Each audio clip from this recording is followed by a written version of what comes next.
So we are making a full meal today, so buckle up. We're making cornbread muffins specifically, and a balsamic glazed chicken with roasted tomatoes. So we're gonna start over here and then we will bounce over to the oven and the stovetop. My oven is already turned on and preheating to 400. It's not yet up to temperature, but 400 is where it's headed. We're gonna start with the cornbread, then we will move to the tomatoes, and then we'll move to the chicken. But we're also making garlic buttery rice, which I did not say. So we'll make the rice after the tomatoes, but before the chicken. Like I said, buckle up, we've got a lot going on today. So first thing I need to do, aside from washing my hands, which I've done, and preheating the oven, which it's on, is spray my muffin tin. You want to give it a good spray, make sure each muffin has a good coating. You could use like cupcake liners instead if you wanted to. I do not want to, so cooking spray it is.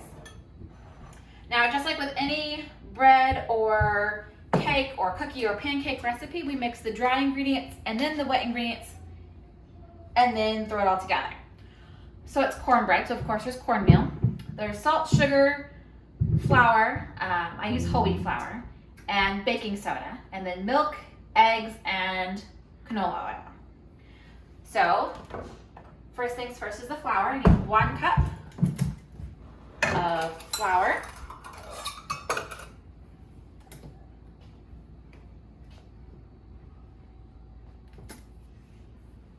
I'm not fully flattening it out, slightly rounded. So 1 cup of flour. You can use all-purpose. I just prefer whole wheat. Okay, and then we need 3/4 of a cup of cornmeal. Now you can just use a boxed cornbread mix, just like you can use a boxed cake mix, and that's totally fine. No one's gonna think less of you. I just like making it from scratch, and I usually have cornmeal on hand. I almost never have a box mix on hand. Okay, now we're gonna do, you can do 2 to 3 tablespoons of sugar. I do 2. Being a diabetic, I use less sugar. So there was 2 quick tablespoons. And then 2.5 teaspoons of baking powder. Baking powder has its own little leveler. Whoa, and I made a mess. Did you see that fly? That usually does not make the powder fly, but that time it did. I've never done that before. There's 2 and 1/2. And then we need 3/4 of a teaspoon of salt. So 1/2 plus 1/4. A little bit of math today. 1/2 plus 1/4. Okay, that's my dry ingredients. I'm gonna give them a quick little whisk to get them mixed up together. Set that aside. I have 1 cup of fat-free milk here. You can use 2%, but we're watching our fats in this house as well as our sugars, so I went with fat-free. We're adding 1/4 cup of oil to the milk. Tiny bit more. That was not a tiny bit more. It's okay. So I see that you didn't go with a different container. You just poured it right in. Yeah, and I'm not off. When I get down to look at it at eye level, it's actually correct. So I probably have a little bit less milk than I need. But oh, well, look at that. And then I'm gonna crack. So that's the thing about measuring, huh? Yes, you need to be at eye level. And I have a video about how to measure liquids that talks about that. I can link that in the description if I remember. So I'm adding 2 eggs to my milk and oil. We mix all our liquids together. That egg white didn't want to let go. Okay. Give this a quick mix without making a giant mess. You notice I'm wearing an apron today, which I never do, but it's because I'm wearing white. I probably ought to keep the apron on while we're eating dinner too, because I'll end up with food all over me. Okay.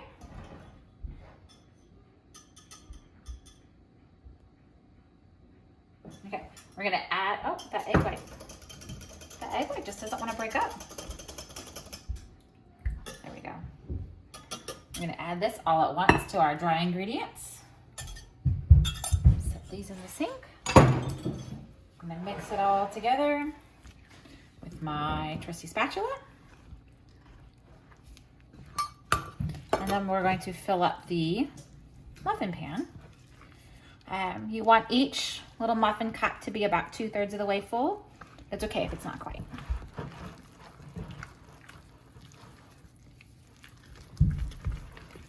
And you want to mix it until everything is liquid, but not like overmix. So once the flour is all mixed in, that's when you stop. So it's okay if there's some clumps. Okay, excuse me. Yep, excuse me. You could use a measuring cup, which would probably be smarter than pouring. But when did I ever do things the easy way? I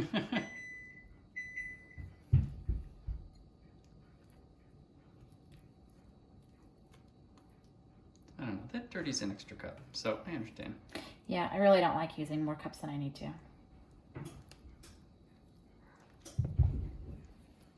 And it's okay if you overfill or underfill. You can always go back and fix it and even them out.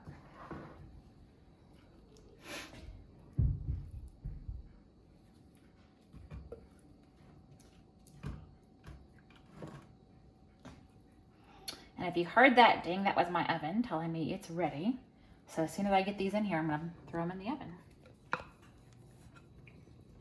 And I have overfilled, that's why I don't have enough. So I'm gonna go back and fix that. Use your spatula to scrape your bowl clean, get the last of that batter, or as much of it as you can. And then this one is overly full, so I'm gonna steal from it. And so is this one. Wow. Let's see, this one's a little full.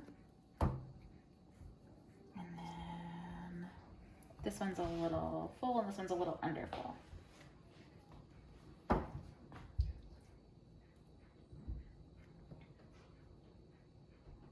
That looks good to me. It's pretty good. Yeah. Yeah. All right, I'm gonna throw this in. These cook for 15 minutes. And I think I said I was gonna do the tomatoes next, but I do believe I lied. I'm gonna do the rice next. Yeah, I'm gonna do the rice next. So come on over here. Okay. Okay. So in our skillet, we're gonna melt 2/3 of a cup of butter, which is 10 2/3 tablespoons. So basically 11 tablespoons. It's a lot of butter. So garlic and butter. Yeah, it's garlic butter. Butter rice.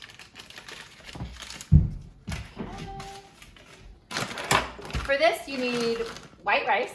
And an extra piece of garlic next to the butter. Oh, thank you, it fell. 3 cloves of garlic.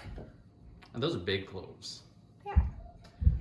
We're gonna do 3 teaspoons of chicken bouillon powder and 3 cups of water. So I'm gonna go get my water while the butter starts to melt.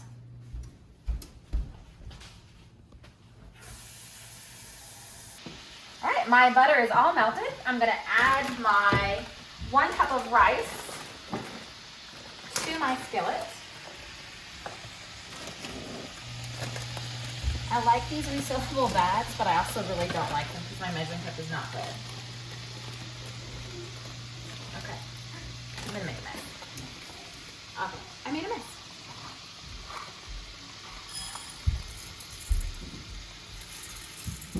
Okay. There's a cup of rice.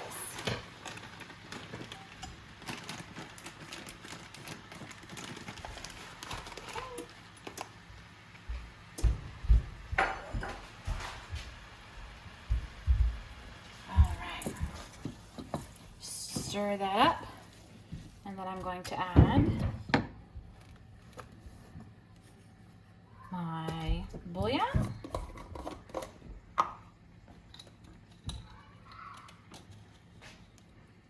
One, two. Now you could use chicken broth, but don't instead of water. But if you use chicken broth, don't use the bouillon. Don't use both. It'll be super, super salty if you do that. Okay. Yeah, it's going to be salty enough as it is. Right. With all that butter.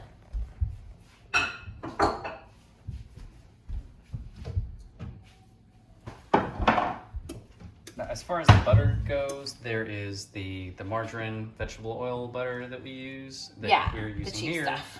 Yeah, cheap stuff. And the sweet cream butter would be quite a bit different. But yeah, but it still works out the same. Right. Okay, so now I'm going to turn this up to high and put my lid on and let it come to a boil. Now I'm going to walk away and start on my next thing, but I'm not going to keep it, I'm not going to leave it alone. I'm going to listen for it to start boiling, and if I can't hear it, I'm still going to come back and check on it a couple of times. So let me clear a spot to work on my tomatoes. And grab the cookbook. So tomatoes meaning just these grape tomatoes here. Yes.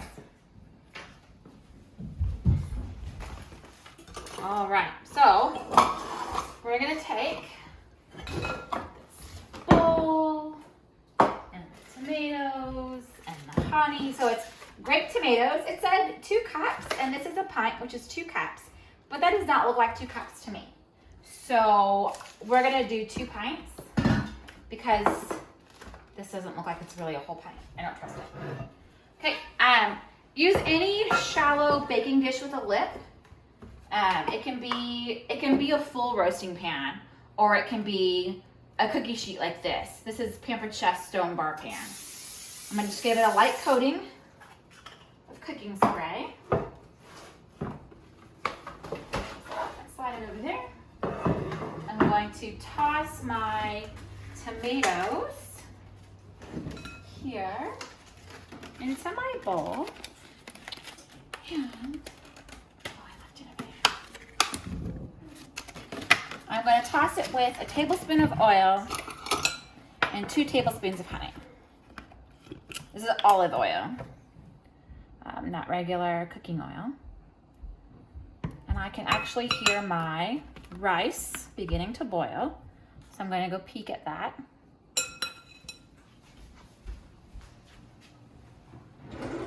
Oh yeah, it's already boiling. So anytime you lift your lid, lift it away from you. Get all that steam. I'm gonna give this a stir. This is a full rapid boil, which is exactly what we want. Put the lid back on, and we're gonna set my other timer for 10 minutes. Timer 10. Okay, now I'm gonna come back and check on this. And keep it on high? I'm gonna go ahead and turn it down to like medium-ish, because it's starting to boil over. Yeah. Anytime your pot boils over, whether it's a pot of pasta or a pot of rice, just lift it up off your burner for a minute, and then you can put it back down. I'm going to turn my bed down. Okay, it'll be fine. We're going to come back over here. Need 2 tablespoons of oil.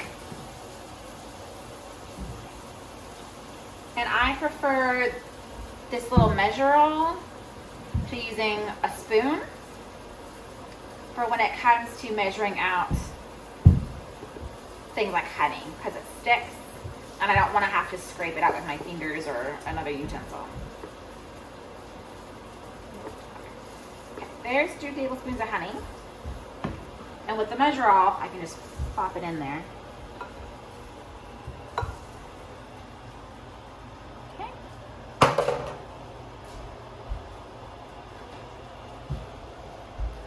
Alright, so this is a tablespoon of oil and 2 tablespoons of honey. So these are going to be sweet tomatoes.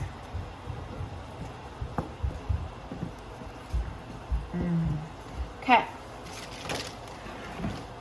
I'm gonna pour them out of my pan, and they are ready to go in my oven once the cornbread comes out.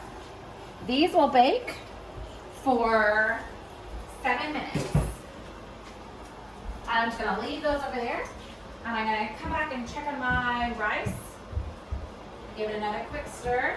This is just to make sure that it doesn't stick to the bottom of the skillet.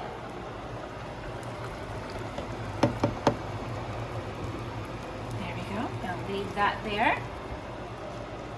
That's still pretty rapid boil in there. Oh yeah. Yep. Okay. Now we're gonna take care of our chicken.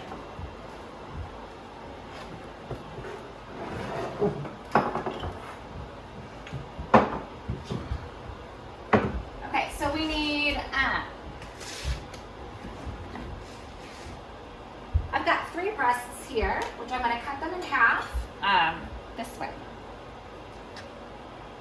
Now, what did you say about the weight of those before? They need to be 6 ounces each. So I only weighed the one just to get an idea about how big they each were, and that was 12 to 13 ounces. So that's why I'm going to cut them in half. So Sounds good. Makes sense to me. cutting it this way. I'm just using a fillet knife on my chicken cutting board to cut it in half. I'll try to get a better angle on this. Sure. I'm using my hand to hold it in place, but I'm cutting deep enough that I'm not getting my hand. And then when I open it up, I can just cut down the rest. Nice. Here, I'll come around for the last one. Okay.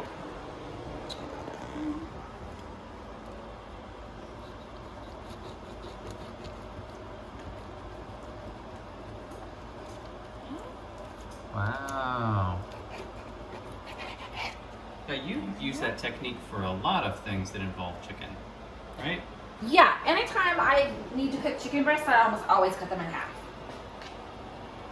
Okay, so then the next thing we need to do is pound them out. I'm gonna cut some of that fat off too. Okay, we're gonna use the flat end of our meat tenderizer. And it says to pound them down to 2/3 of an inch thick. So I think probably just 1 pass through. Yeah. So just pound them a tiny bit. They don't need to be pounded fine.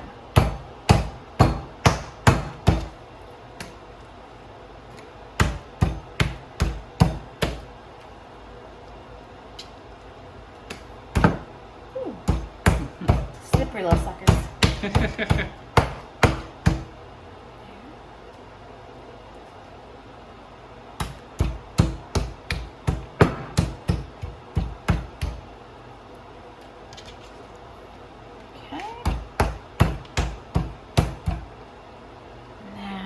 Excuse me, sorry. Oh, it's alright. I'm going to cut off that little bit of fat too. Okay. I'm going to lay them out kind of in a single layer so I can sprinkle them with salt and pepper. And I'm going to wash my hands first. Anytime you handle chicken, you wash your hands. That way you don't get chicken juice on your salt and pepper shakers. But that's gross.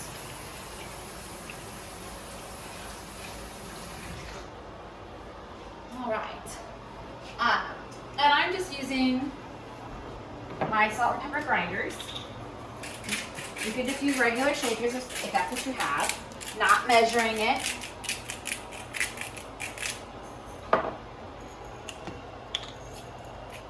Just kind of lightly seasoning them.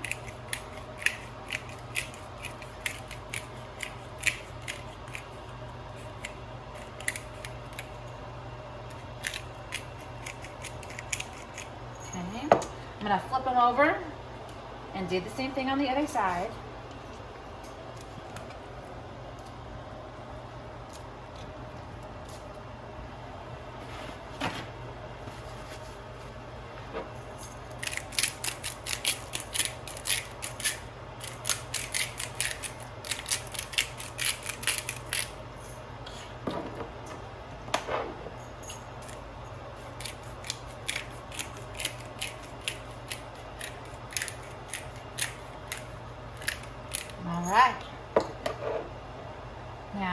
gonna take my olive oil and my tablespoon, and I'm gonna put a tablespoon of olive oil in my cast iron skillet. Turn that some. Look at that steam just puffing out. I turned it so I didn't get the steam in my arms as I was working with this skillet. Yeah, that's smart. 1 tablespoon, which will probably not be quite enough to coat the whole bottom. So we'll see. We may need to add a little bit more. You just want to kind of tilt your pan. I'm going to go ahead and turn my burner on.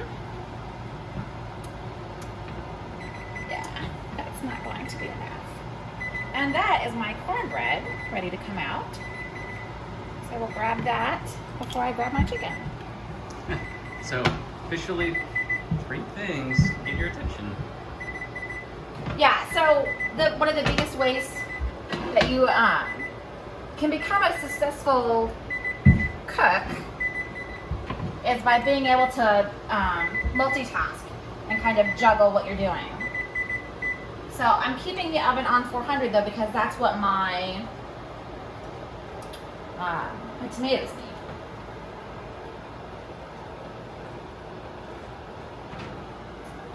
Take these out.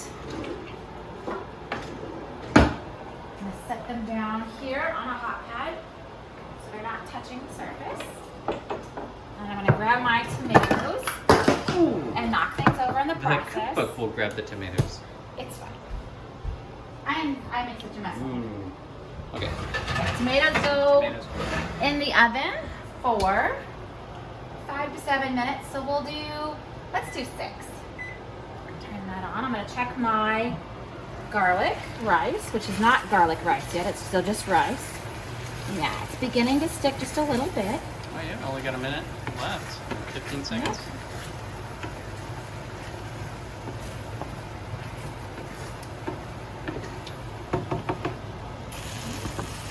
Just about done. Okay. Give this another couple tilts to get the oil all the way coating as best as possible. Yeah, that's... And then we're going to throw our chicken in. Not literally throw, but.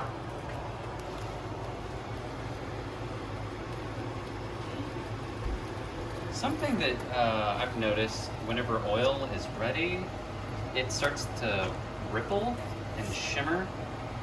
Yeah, so my oil isn't exactly ready just yet. Oh, well, I mean, it's probably almost there. I don't know. Yeah, it's probably almost there. But I'm ready to get my chicken on there, so I can kind of get that started. And since I touched the chicken again, guess what? I gotta wash my hands again. Oh, that's all right.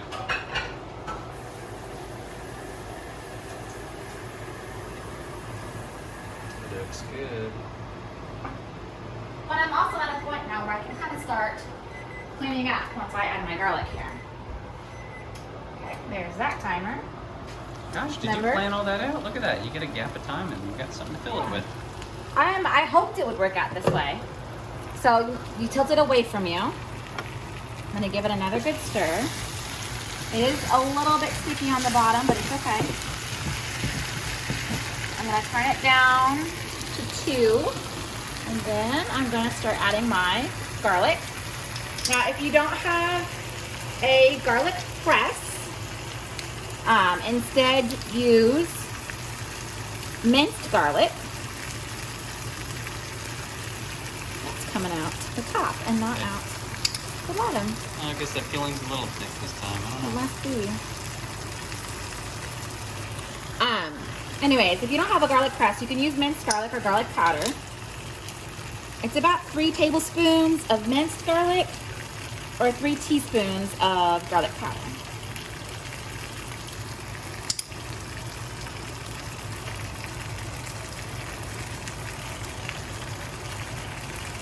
One last one. And these are big cloves too, which is probably why it's coming out the side.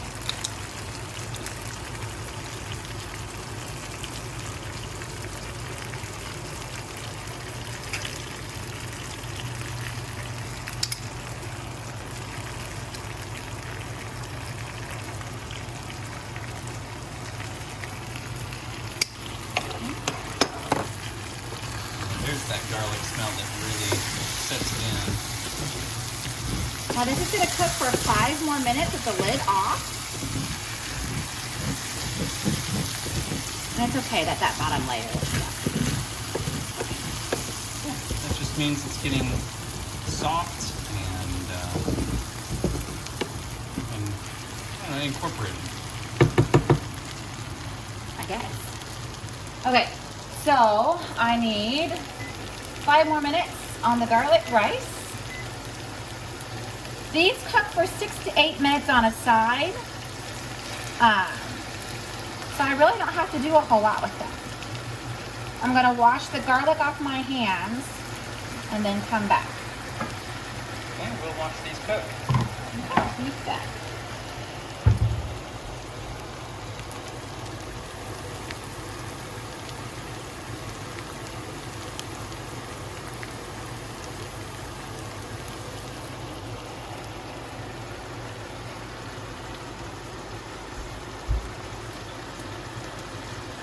I'm also kind of tidying up a lot while I wait for the food. That way I don't have to clean up later. I can just sit down and enjoy the meal.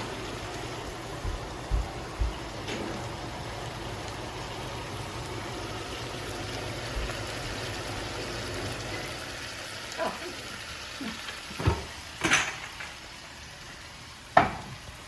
you. The last thing that we have to do really after the chicken cooks is drizzle it with 2 tablespoons of balsamic glaze.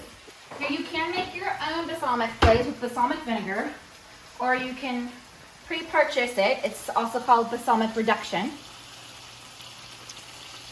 Yeah, I was amazed at how there was about like 5 or 6 different things that were somewhat similar to this. This looked about to be the best one. It wasn't completely overpriced, but it wasn't just like completely off-brand. So, yeah. Okay. I was not surprised at it. Yeah, it honestly wasn't very bad. It was just a few dollars. Now I am going to go ahead and get my cornbread out of the pan. You want to come over and see how to do that? Yeah. Hot pad, because it's still hot. It was 400 degrees after all. You take a butter knife. You just kind of go around the edges. It shouldn't be stuck. Not really. Not if you greased it well before. And sometimes you don't even have to go all the way around.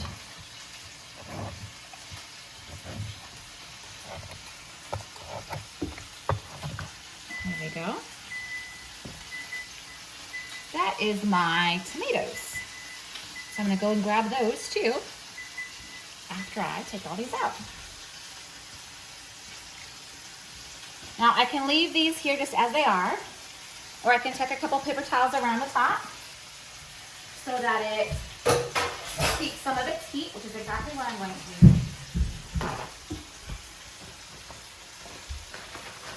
Just kind of tuck that around. If I had room over by the stove, I would put them over there, but I don't really have a whole lot of space over there. Grab this, and toss it in the sink, and then get my tomatoes. Now those are really frying. Yep. Really good. Ooh, cool. Starting to brown up some. Yep, I'm not quite ready. I'm going to kind of like make them damp and trade places.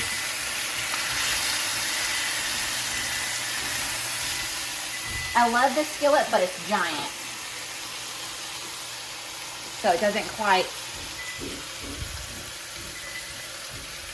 doesn't heat up quite as well as a smaller skillet would. Watch out.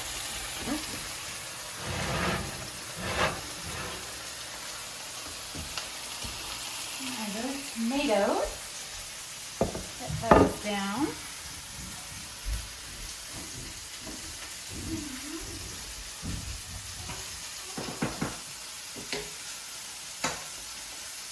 Grab my spoon, kind of toss them around a little bit. I'm going to let them cool a little bit, and then I'm going to put them in the bowl. I'm also going to kind of, so it says 5 to 7 minutes or until softened, and those are not soft, my friends. So No, they're not. we're gonna cook them for longer.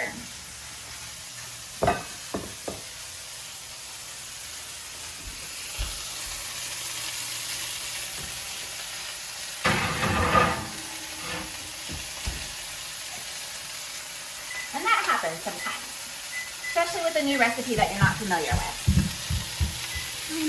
Let's do 5 more minutes.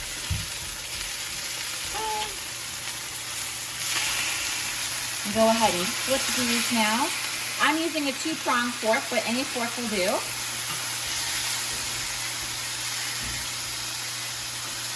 And my microwave timer is telling me that my rice is also done. So that's super cool.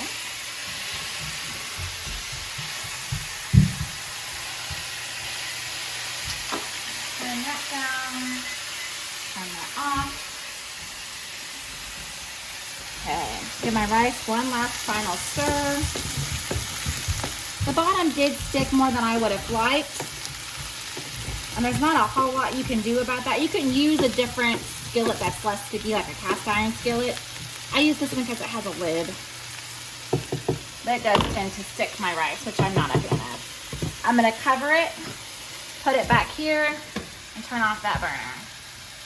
It's been a while since we've used Teflon frying pans. Oh, I hate Teflon. Right. Teflon always flakes off. Yeah, that's why we don't use it. But if you guys do, you know, more power to you. Yeah, I'm just a fan. This one must have not been in a good spot because it is still pink.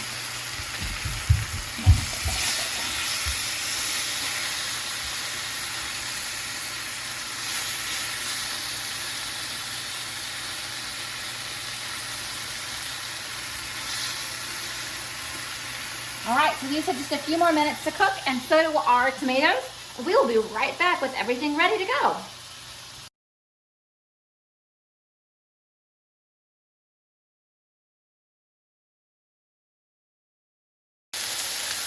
All right, so my tomatoes are just about ready to come out of the oven. I actually added an extra 5 more minutes. So they've cooked for more like 15 minutes and not 5 to 7. And I'm even gonna turn that timer off and let them cook a little longer while I check out my chicken. Chicken is not something you can eat when it's cooked rare or medium rare or any rareness at all. It's gotta be cooked all the way through. And you can't always tell by looking on the outside. So just using a snake knife, cut in the meaty part of the breast to make sure it's all the way through white. That one's good. That one's good. Oh yeah, I already touched this one. That's good. That one's really good. And I already checked that one earlier. So my chicken is good to go. I'm going to turn that off. Get a plate out.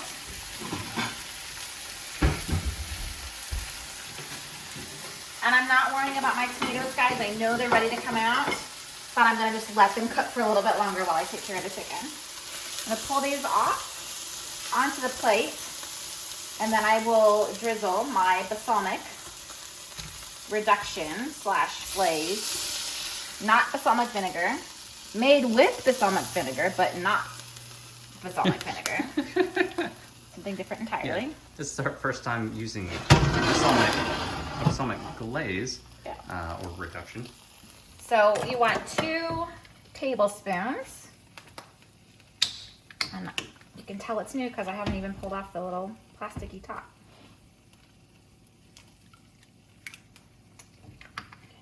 That's good. I'll just go ahead with that. So 1 tablespoon. It's gloopy, but then a little runny too. Oh, it's glazy. Yeah. 2 tablespoons, and it doesn't cook with this. It just drizzles on here, and it'll be good to go. Okay. There's that. Now I will pull my tomatoes out.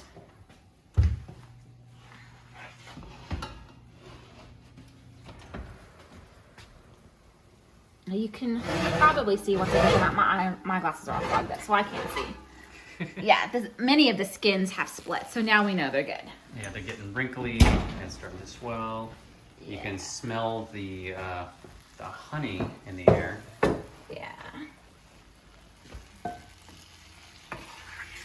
So yeah, see, they're soft now. I can squish them. They were still, like, some of them are still kind of firm, but not like they were. So we're gonna pour these very carefully using 2 hot heads into the bowl. The stone is super, super hot.